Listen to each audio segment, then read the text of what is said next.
দিনের বেলায় সূর্যের তপ্ত কিরণ, রাতেও নিস্তার নেই গরম থেকে। ফ্যানের বাতাসে ও ছায়াযুক্ত জায়গায়ও ঘেমে যাচ্ছেন মানুষ। আর্দ্রতাজনিত চরম অস্বস্তির কারণে হাঁপিয়ে উঠছে জনজীবন। প্রখর উত্তাপ ও কাঠফাটা রোদে জনজীবন অতিষ্ঠ হয়ে পড়েছে। ঘরে বাইরে কোথাও নেই স্বস্তি। দাবদাহের কারণে খুব প্রয়োজন ছাড়া বাইরে বের হচ্ছেন না মানুষ। যারা বের হচ্ছেন, হাঁসফাঁস অবস্থা তাদের। বিপাকে পড়েছেন দিনমজুর ও খেটে খাওয়া মানুষ। গরম থেকে একটু স্বস্তি পেতে মানুষজন আশ্রয় নিচ্ছেন গাছের ছায়ায়। প্রাণ জুড়ানোর চেষ্টা করছেন আখের শরবত, লেবুর জুস সহ বিভিন্ন পানীয় পান করে।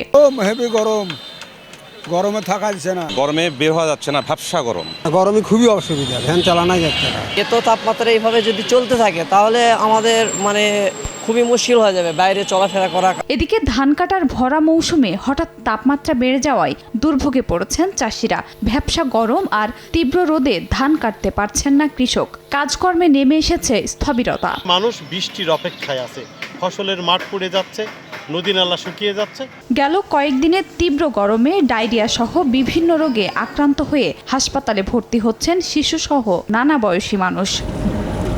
যশোর, চুয়াডাঙ্গা, টাঙ্গাইল, মানিকগঞ্জ, ফরিদপুর, সিরাজগঞ্জ ও রাজশাহীতে বইছে তীব্র থেকে অতি তীব্র দাবদাহ। আগামী মঙ্গলবার থেকে 20 মে পর্যন্ত সারা দেশে টানা বৃষ্টি হওয়ার সম্ভাবনা রয়েছে বলে জানিয়েছে আবহাওয়া অফিস। খাদিজা স্বপ্না, সময় সংবাদ।